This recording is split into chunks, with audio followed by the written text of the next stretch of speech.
The morning sun cast long shadows across the Naval Special Warfare Training Facility in Coronado, California. Commander Sarah Mitchell adjusted her tactical vest one final time before stepping onto the obstacle course. At 28 years old, she had already broken more barriers than most people faced in a lifetime. Today would be different, though. Today, she wasn't just proving herself to the instructors or her superiors. Today, she was walking into a hornet's nest of resentment that had been brewing for months. The whispers started the moment she entered the briefing room 3 months earlier. Sarah had just been selected for the Elite SEAL training program, becoming one of the first women to ever reach this level.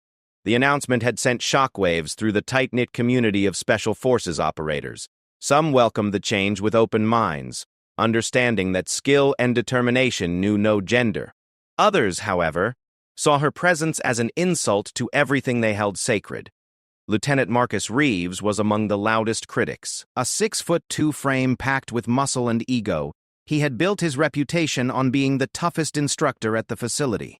His ice-blue eyes held nothing but contempt whenever they landed on Sarah. Behind his back, other trainees called him the Hammer for his brutal training methods and his tendency to crush the spirits of anyone he deemed unworthy. Reeves had made his position clear from day one. During her first week, he cornered her after a particularly grueling exercise. His breath smelled of coffee and arrogance as he leaned in close enough that she could see the tiny scars on his weathered face. "Listen here, sweetheart," he had said, his voice dripping with condescension. "I don't care what the politicians in Washington think about equality. This isn't some corporate boardroom where you can smile your way to the top. This is war preparation. Real men die when pretenders can't handle the pressure." Sarah had stood her ground that day, meeting his stare without flinching. She knew that showing any weakness would be like blood in the water to sharks like Reeves. Her response was measured, but firm. "With respect, Lieutenant, I didn't come here to prove anything to you. I came here to serve my country to the best of my ability. If that threatens you, maybe you should examine why." The tension had only escalated from there. Reeves began assigning her the most dangerous and degrading tasks he could devise. While other trainees got standard obstacle courses, Sarah found herself crawling through sewage pipes or carrying twice the normal equipment load. When she completed these tasks without complaint, Reeves would find new ways to test her limits. The breaking point came during a live-fire exercise 3 weeks into her training. Sarah had been assigned to lead a small team through a simulated hostage rescue scenario. The setup was complex, requiring precise coordination and split-second timing. As she moved her team into position, someone had deliberately fed incorrect intelligence about the number of enemy combatants inside the target building. What should have been a routine training exercise turned into chaos when her team encountered twice as many opposition forces as expected. Sarah quickly adapted, calling audibles and repositioning her squad to handle the unexpected threat. Her tactical thinking was flawless, and her team successfully completed the mission with 0 casualties. Instead of praise, Sarah found herself in Reeves's office 20 minutes later. He sat behind his desk like a judge preparing to deliver a death sentence, his hands folded in front of him with military precision. "That was sloppy, Mitchell," he began, his tone suggesting she had failed catastrophically. "Your intelligence gathering was inadequate. Your team positioning was amateur. If this had been real combat, you would have gotten good soldiers killed." Sarah knew this was gaslighting, but she also knew that arguing would only make things worse. The intelligence failure hadn't been her fault, and her adaptability under pressure had actually been exemplary. She suspected Reeves had orchestrated the whole scenario to set her up for failure. "I understand your concerns, sir," she replied carefully. "However, I believe my team's performance under unexpected circumstances demonstrated exactly the kind of adaptability and leadership that special operations require." Reeves's face darkened. He stood up slowly, his chair scraping against the floor like nails on a chalkboard. Walking around his desk, he positioned himself directly in front of her, using his height advantage to try to intimidate her. "Are you questioning my assessment, soldier?" His voice was dangerously quiet now, the kind of calm that preceded storms. "I'm providing my perspective on the exercise, as is my right during debriefing procedures," Sarah responded, citing the exact regulation that protected her right to defend her performance. For a moment, something ugly flashed across Reeves' features.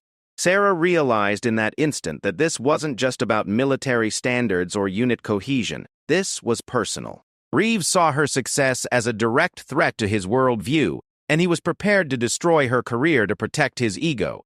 The campaign of harassment that followed was subtle but relentless. Sarah's equipment would mysteriously malfunction at critical moments. Her meal scheduling would be accidentally disrupted, forcing her to train on an empty stomach. Her bunk assignments kept changing, disrupting her sleep patterns and making it harder to form bonds with other trainees. Through it all, Sarah maintained her composure and continued to excel. Her marksmanship scores were consistently in the top percentile. Her physical fitness evaluations showed improvement every week. Her tactical knowledge and strategic thinking impressed even the instructors who were skeptical about women in combat roles. But Reeves wasn't finished. He began recruiting other trainees who shared his views, creating a toxic environment where Sarah felt constantly watched and judged. They would make crude jokes about her body when they thought she couldn't hear. They would question whether she was sleeping with superior officers to advance her position. They would sabotage team exercises by deliberately excluding her from planning sessions or providing her with incorrect information. The psychological pressure was immense, but Sarah had faced worse. Growing up in a military family, she had learned early that strength came not from avoiding challenges, but from meeting them head-on. Her father, a decorated Marine, had taught her that respect was earned through actions, not given because of gender or rank. She began documenting every incident, every slight, every example of unprofessional behavior. She knew that eventually she would need evidence to protect herself. More importantly, she knew that future women who followed in her footsteps would need precedents and protocols to shield them from similar treatment. The other trainees began to notice the pattern too. Some, like Corpsman Jake Williams, quietly offered their support.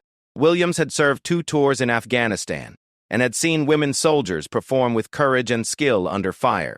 He recognized that Sarah's treatment had nothing to do with military readiness and everything to do with prejudice. "This isn't right," Williams told her one evening after a particularly brutal day of training. They were sitting in the mess hall, and Sarah was mechanically eating her dinner while reviewing tactical manuals. "Reeves is way out of line and everyone knows it." Sarah looked up from her books, grateful for the support but wary of creating more problems. "I appreciate that, Jake, but I need to handle this myself. If others start speaking up for me, it just reinforces their belief that I can't handle the pressure." Williams nodded, understanding the impossible position she was in. "Just know that not everyone thinks like Reeves. Some of us judge people by their actions, not their anatomy." As the weeks passed, Sarah's performance continued to improve while the harassment intensified. She was walking a tightrope, trying to excel without appearing to show off, defending herself without seeming confrontational, and maintaining her dignity while enduring constant humiliation. The other female trainees looked up to her with a mixture of admiration and sympathy. There were only 3 women in the entire program, and they all understood that Sarah's success or failure would impact opportunities for women in special operations for years to come. Petty Officer Lisa Chen, a communications specialist from Hawaii, often studied with Sarah in the evenings. She had faced her own share of discrimination, but nothing as systematic as what Sarah endured. "How do you stay so calm?" Chen asked one night as they reviewed demolitions procedures. "If someone treated me the way Reeves treats you, I think I'd lose my mind." Sarah considered the question carefully. "I think about all the women who will come after us," she finally said. "Every time I lose my temper or show weakness, I'm not just hurting myself. I'm giving them ammunition to use against every woman who wants to serve at this level." The conversation was interrupted by the sound of boots in the hallway. 3 male trainees walked by, and one of them made a disgusting comment about what Sarah and Chen were probably doing alone together. The women ignored it, but Sarah felt her jaw clench involuntarily. Chen noticed her reaction. "You don't have to be perfect, you know. You're human, and humans have limits." "Maybe," Sarah replied, "but I haven't found mine yet." The next morning brought news that would change everything. Command had announced a special training exercise designed to test the limits of every trainee in the program. It would be a comprehensive evaluation covering every skill they had learned, conducted under extreme stress conditions, and observed by high-ranking officials from the Pentagon. Reeves delivered the announcement with barely concealed glee. His eyes kept drifting to Sarah as he outlined the exercise parameters, and she could practically see him calculating how to use this opportunity to finally break her. "This exercise will separate the warriors from the wannabes," he concluded, his gaze locked directly on Sarah. "Some of you may finally realize that you don't belong here." As the other trainees filed out to prepare, Reeves called Sarah back. She stood at attention in front of his desk, knowing that whatever came next would test every ounce of self-control she possessed. "This is your last chance to save face, Mitchell," Reeves said, not bothering to look up from the papers he was shuffling.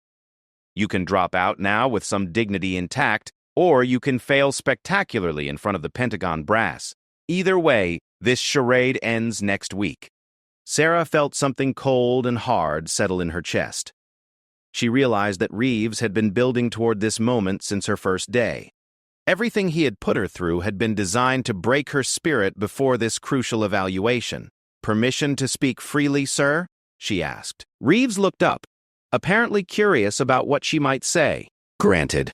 I'm not going anywhere," Sarah said simply. "And when this exercise is over, I'll still be here, ready for whatever comes next." For the first time since she had known him, Reeves looked genuinely angry instead of smugly confident. She had just called his bluff, and they both knew it. "We'll see about that, soldier," he said quietly. "We'll see about that." As Sarah left his office, she felt the weight of everything that was about to happen. The next week would determine not just her future, but the future of women in special operations. She thought about her father's words from years ago, about how courage wasn't the absence of fear, but action in spite of it. Walking back to her quarters, Sarah began mentally preparing for the battle of her life. She had no idea that the real confrontation would come much sooner than expected, or that it would end in a way that no one could have predicted. The week leading up to the evaluation exercise passed in a blur of intensive preparation and mounting tension. Sarah threw herself into training with an intensity that impressed even her harshest critics. She spent extra hours in the shooting range, perfecting her already excellent marksmanship. She studied tactical manuals until her eyes burned, memorizing every detail of special operations procedures. Her physical conditioning reached peak levels as she pushed her body to its absolute limits. But Reeves wasn't content to let the upcoming exercise determine Sarah's fate. He escalated his campaign of harassment to new levels, seemingly determined to break her before the Pentagon officials arrived. The psychological warfare became more sophisticated and more personal. It started with small things that could easily be dismissed as coincidence.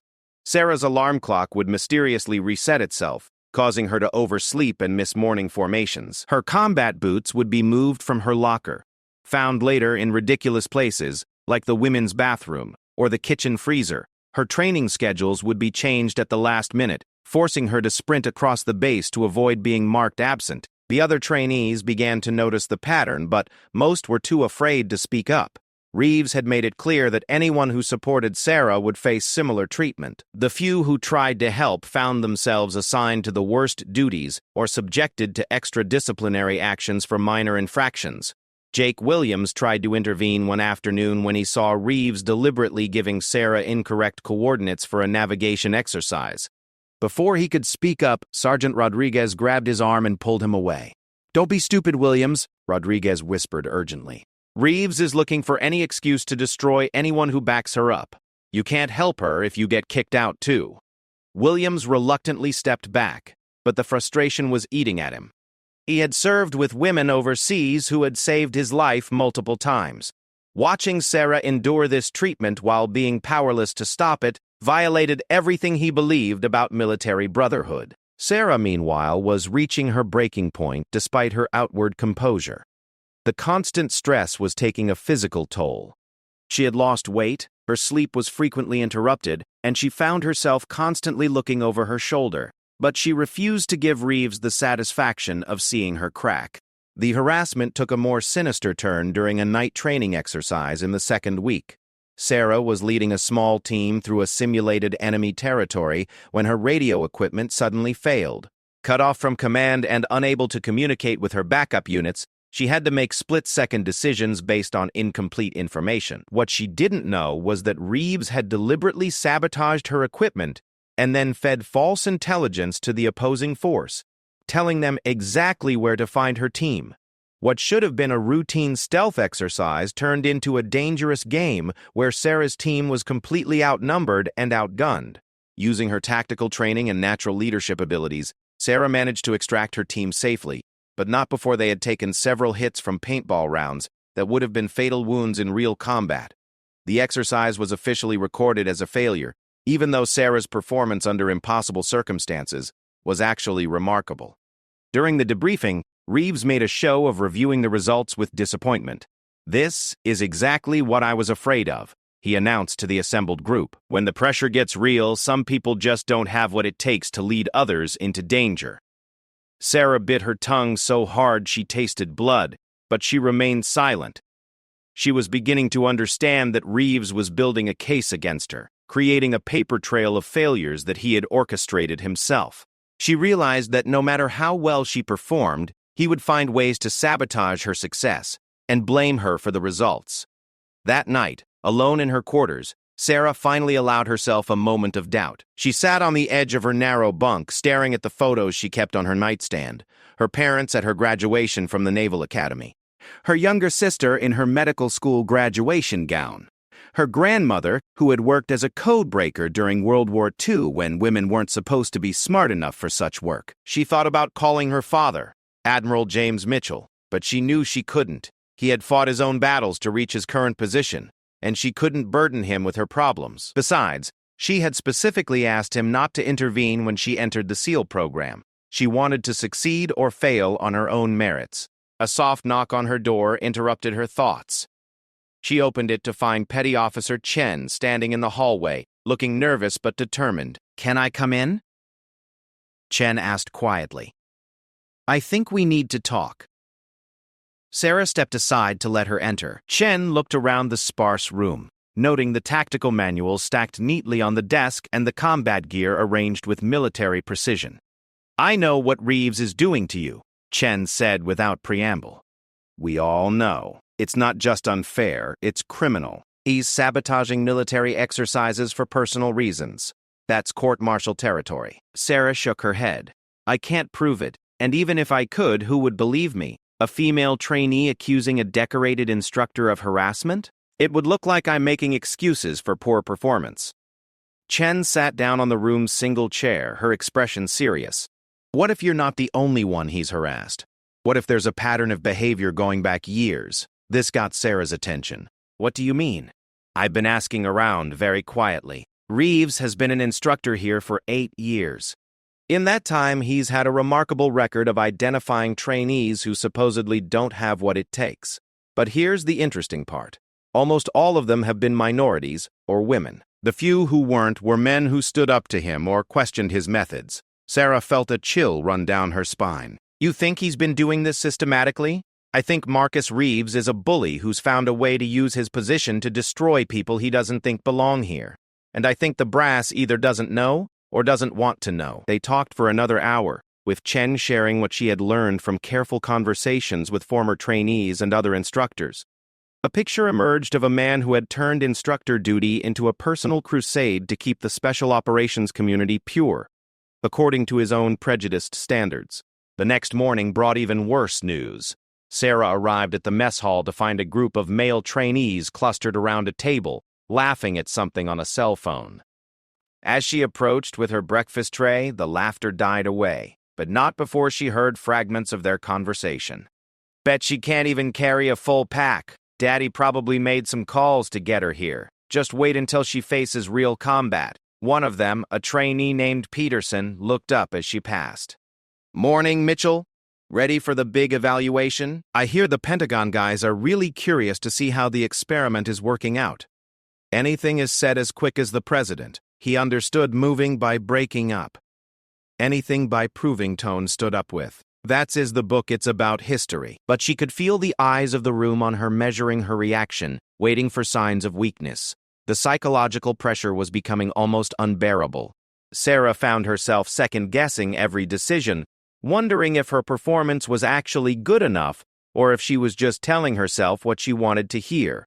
The isolation was perhaps the worst part, feeling like she was fighting this battle completely alone. Her salvation came from an unexpected source. Colonel Patricia Hayes, the base's senior medical officer, requested a private meeting with Sarah 3 days before the evaluation. Hayes was a tall, distinguished woman in her 50s who had served in Iraq and Afghanistan as a field surgeon.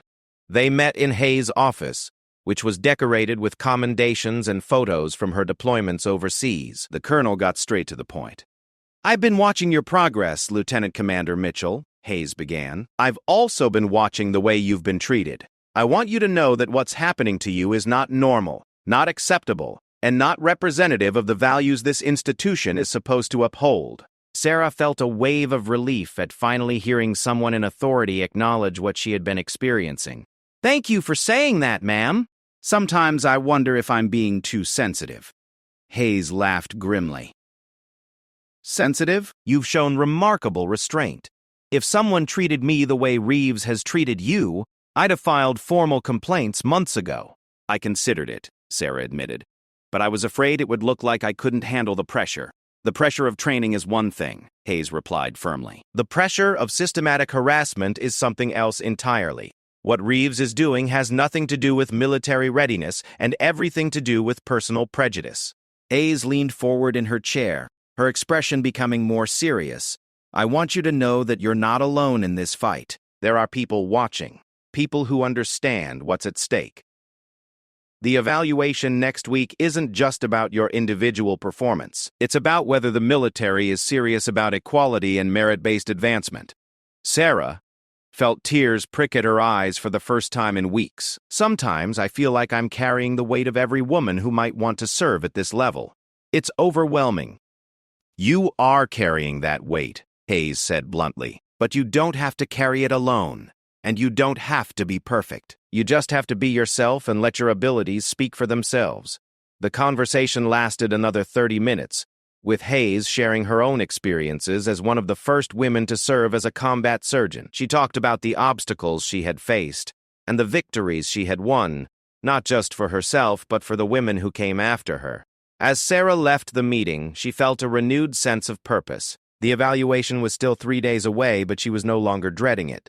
Instead, she was seeing it as an opportunity to prove once and for all that her place in the special operations community was earned, not given. She threw herself into final preparations with new energy.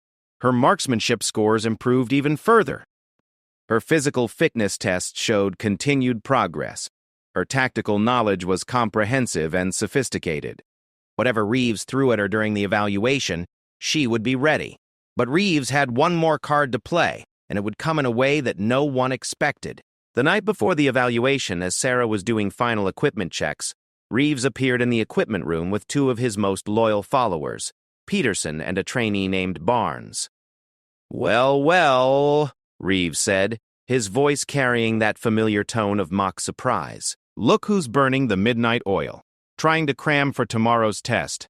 Sarah continued with her equipment check, not acknowledging his presence. She had learned that ignoring him was often the best strategy.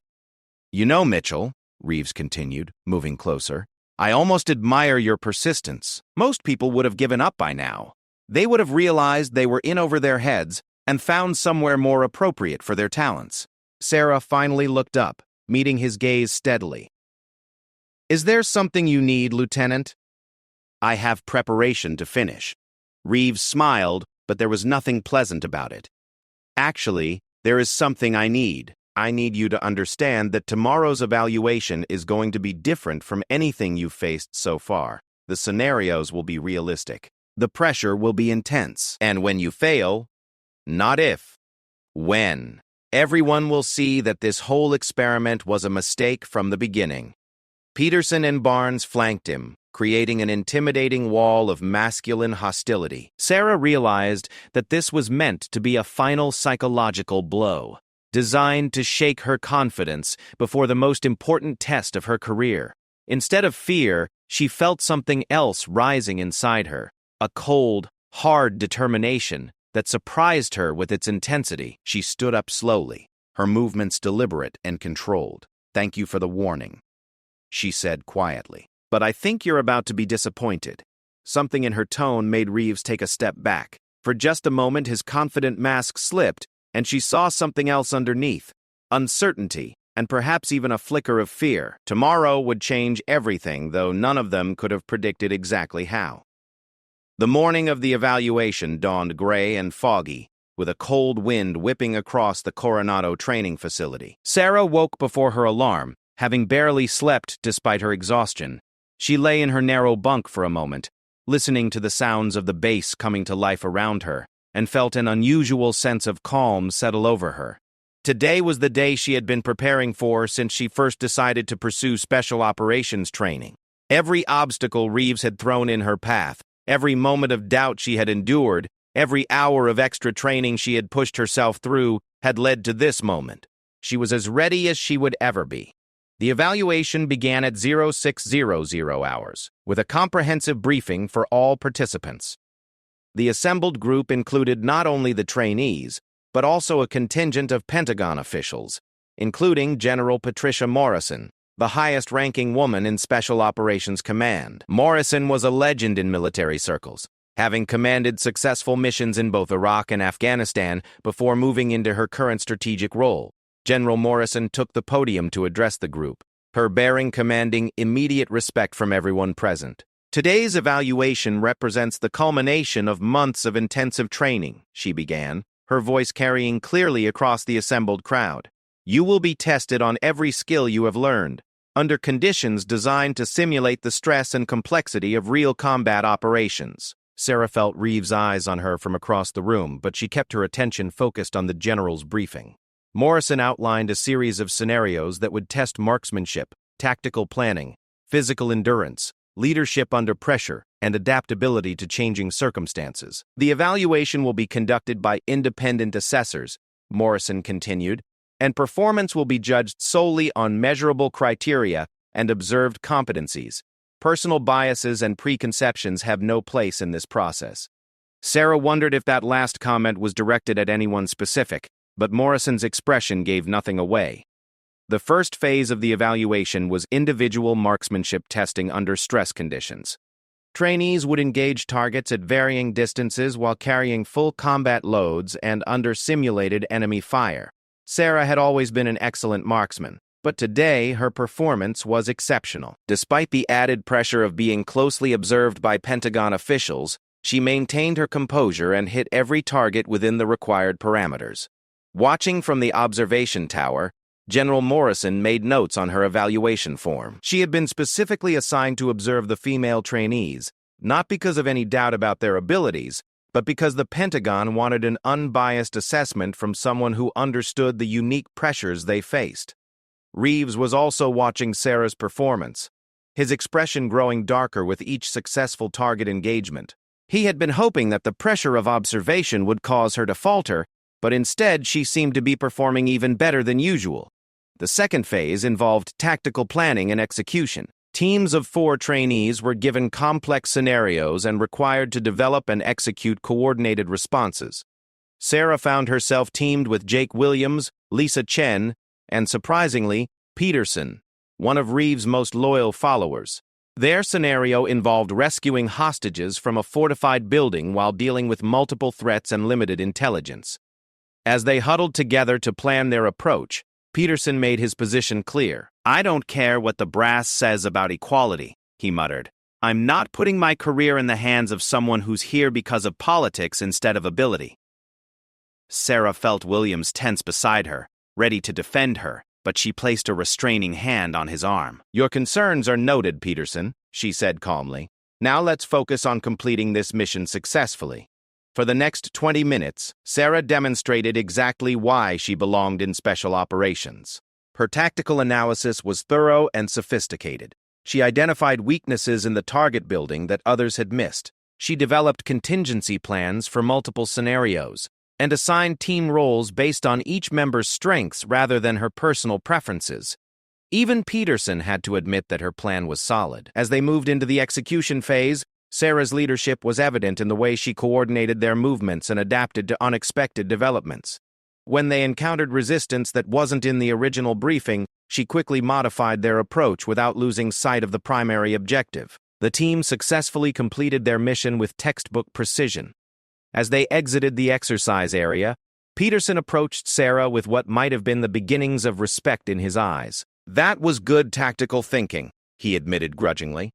"I still don't agree with women in combat roles, but I have to admit you know what you're doing." Sarah nodded acknowledgement without gloating. She understood that changing minds would be a gradual process, and small victories like this were how progress was made.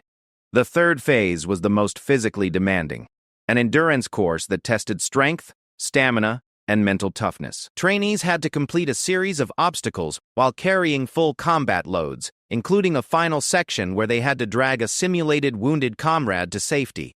This was where Reeves had expected Sarah to fail. The final obstacle required dragging a 180-pound dummy over 200 yards of rough terrain. Many male trainees struggled with this portion of the test, and Reeves was confident that Sarah's smaller frame would make it impossible for her to succeed. Sarah approached the obstacle methodically. Instead of trying to match the brute force approach used by larger trainees, she employed leverage and technique to move the dummy efficiently. Her months of extra physical training showed as she maintained a steady pace despite the burning in her muscles. Halfway through the course, she began to pull ahead of some of the male trainees who had started strong but were now fading. The observers, including General Morrison and Lieutenant Reeves, watched in fascination as Sarah demonstrated that intelligence and determination could overcome physical disadvantages. She completed the course in a time that placed her in the top quartile of all participants. As she crossed the finish line, breathing hard but still standing strong, Sarah felt a surge of satisfaction. She had just proven that her place in the program was earned through performance, not politics. But the final phase would be the most challenging yet. It was an integrated exercise that combined all the skills they had learned into a single complex mission. Teams would be assigned randomly, and they would face a scenario that required leadership, tactical thinking, marksmanship, physical fitness, and the ability to function under extreme pressure. As the afternoon sun began to filter through the coastal fog, the final phase briefing began. The scenario was a hostage rescue mission in an urban environment, complicated by multiple enemy positions and civilian presence. Teams would have to infiltrate the target area, neutralize threats, rescue hostages, and extract safely, all while being observed and evaluated by the Pentagon assessment team. Sarah found herself assigned as team leader for a group that included two trainees she had never worked with before, Rodriguez and Thompson, along with Jake Williams, whose presence she welcomed. As team leader, she would be responsible for planning the mission and making real-time decisions under pressure. The pressure was immense. Sarah knew that every Pentagon official would be watching her performance closely, looking for any sign that she couldn't handle the responsibility of leading men in combat. She also knew that Reeves would be looking for any opportunity to criticize her decisions or find fault with her execution. As she studied the mission briefing and began developing her tactical plan, Sarah felt the weight of history on her shoulders.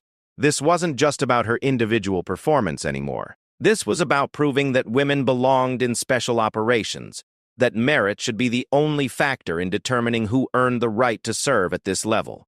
The mission briefing revealed a complex scenario, with multiple variables and potential complications. The target building had 3 floors, with hostages held on the second level, and enemy combatants positioned throughout the structure. Intelligence indicated the presence of civilians in the surrounding area, requiring careful attention to rules of engagement and collateral damage concerns. Sarah spent the allocated planning time developing a comprehensive approach that leveraged each team member's strengths while maintaining flexibility for unexpected developments. She assigned Williams to overwatch duty, taking advantage of his exceptional marksmanship skills.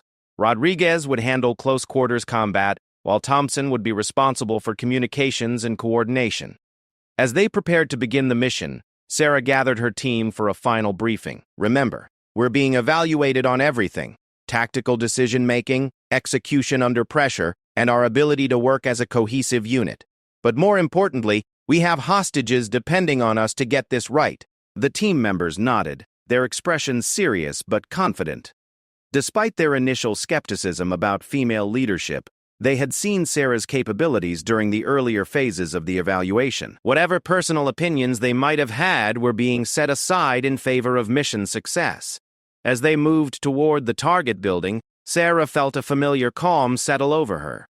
This was what she had trained for, what she had endured months of harassment and doubt to achieve. Every decision she made now would be scrutinized and evaluated, but she was ready for that responsibility. The infiltration phase went smoothly, with the team moving through the urban environment without detection. Sarah's route planning had taken advantage of natural concealment and avoided the patrol patterns they had been briefed about. As they approached the target building, she signaled for Williams to move into his overwatch position while the assault team prepared for entry. The first sign of trouble came when Thompson's communications equipment began experiencing interference. Sarah quickly diagnosed the problem as deliberate electronic jamming, indicating that the enemy had more sophisticated capabilities than the original briefing suggested. This was exactly the kind of adaptive challenge that separated average operators from elite ones. Without missing a beat, Sarah modified their communication protocols and adjusted their tactical approach to account for the new threat. She demonstrated the kind of quick thinking and leadership under pressure that special operations demanded, making decisions based on rapidly changing circumstances while keeping her team coordinated and focused. As they prepared to enter the building, none of them could have predicted that the real test was about to begin. Not from the simulated enemies inside, but from a very real confrontation that would change everything. The assault on the target building proceeded with textbook precision. Sarah's team moved through the structure methodically, clearing rooms and neutralizing threats while maintaining awareness of civilian safety. Her tactical decisions were sound, her communication clear, and her leadership under pressure, exactly what special operations demanded. They had successfully rescued 2 of the 3 hostages and were moving toward the final objective when Sarah heard shouting from outside the building. Through her earpiece, she could hear Williams calling from his overwatch position. "Leader, this is Overwatch. I've got movement outside the exercise perimeter. It looks like real personnel, not role players. Something's happening out here." Sarah felt a chill of concern. Training exercises were tightly controlled, and unauthorized personnel in the area represented a serious safety violation. She quickly made the decision to secure her current position and investigate. "Rodriguez, Thompson, maintain security on the hostages. I'm going to check on the situation outside." As she exited the building, Sarah saw a commotion near the observation tower where the Pentagon officials were stationed. A group of men in civilian clothes were arguing loudly with the exercise controllers, and she could see General Morrison speaking urgently into a radio. But what caught her attention was Lieutenant Reeves, who was walking rapidly toward her position with an expression of barely controlled fury. Behind him followed Peterson and Barnes, the same 2 trainees who had accompanied him during his intimidation attempt the night before. "Exercise terminated," Reeves shouted as he approached. "Mitchell, you're needed for immediate debriefing. Your team is to stand down immediately." This Sarah felt something was wrong. This wasn't standard procedure for ending an exercise, and Reeves had no authority to unilaterally terminate an operation that was being overseen by Pentagon officials. She remained in position while keeping her weapon pointed safely downward. "Sir, I need confirmation from the exercise controller or the senior evaluator before I can stand down," Sarah replied. "Following proper protocol. My team is in the middle of mission-critical operations." Reeves's face darkened with rage. "I am giving you a direct order, soldier. This exercise is over, and you are to report for debriefing immediately." From her position near the building, Sarah could see that something was definitely wrong. General Morrison appeared to be arguing with the civilian personnel, and other instructors were looking confused about what was happening. This wasn't a normal exercise termination. That's when Sarah realized what was actually occurring. The men in civilian clothes weren't Pentagon officials or exercise observers. They were journalists, and somehow they had gained access to the training facility during the evaluation. Reeves was trying to end the exercise before Sarah could complete it successfully, preventing her from demonstrating her capabilities in front of witnesses who might report on her performance. "Sir, I respectfully request confirmation from General Morrison before I terminate this mission," Sarah said firmly. "Until I receive that confirmation, my team and I will continue with our assigned objectives." This was the moment when months of accumulated frustration, prejudice, and rage finally reached their breaking point for Reeves. In front of journalists, Pentagon officials, and other trainees, he completely lost his military bearing. "You arrogant little," he started, then caught himself before finishing the insult. "You think because Daddy's an admiral and the politicians want their diversity project, that you can disrespect a superior officer?" The accusation hit Sarah like a physical blow. Not only was it completely false, she had specifically asked her father not to intervene in her career, but it undermined everything she had accomplished through her own efforts. More importantly, it was being said in front of people whose opinions would influence the future of women in special operations. Sarah felt something cold and hard crystallize inside her chest. For months, she had endured harassment, sabotage, and humiliation while maintaining perfect military discipline. She had followed every regulation, exceeded every standard, and proven herself repeatedly. But this accusation crossed a line that couldn't be uncrossed. "Sir, that allegation is completely false," Sarah said, her voice carrying a new edge of steel. "My father has had no involvement in my assignment or advancement. Every position I've earned has been based on merit and performance." Reeves stepped closer, his face red with anger and his voice rising to a near shout. "Merit? Performance? You're here because the brass needed a poster girl for their social engineering experiment. Real operators don't need special accommodations and lowered standards. The accusation about lowered standards was the final straw." Sarah had not only met every standard but exceeded most of them. She had consistently outperformed male trainees in marksmanship, tactical planning, and academic testing. Her physical fitness scores, while not the highest in the class, met or exceeded all requirements. "Sir, I have met or exceeded every standard required for this program," Sarah replied, her voice remaining controlled despite the fury building inside her. "If you have specific concerns about my performance, they should be addressed through proper channels, not through public accusations." But Reeves was beyond listening to reason. Months of watching Sarah succeed despite his efforts to break her had driven him to this moment of complete professional breakdown. In front of journalists, fellow instructors, and Pentagon officials, he made a decision that would end his career. "I don't care what the evaluators say," Reeves snarled, stepping even closer to Sarah.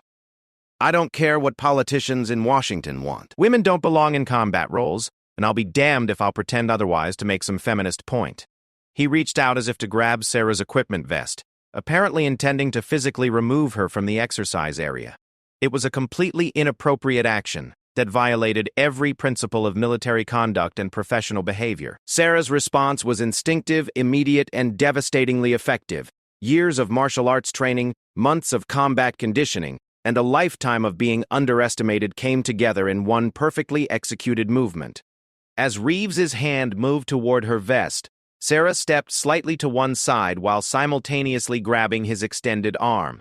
Using his forward momentum against him, she executed a textbook hip throw that sent the much larger man flying through the air. Reeves landed hard on his back with a sound that could be heard across the training area.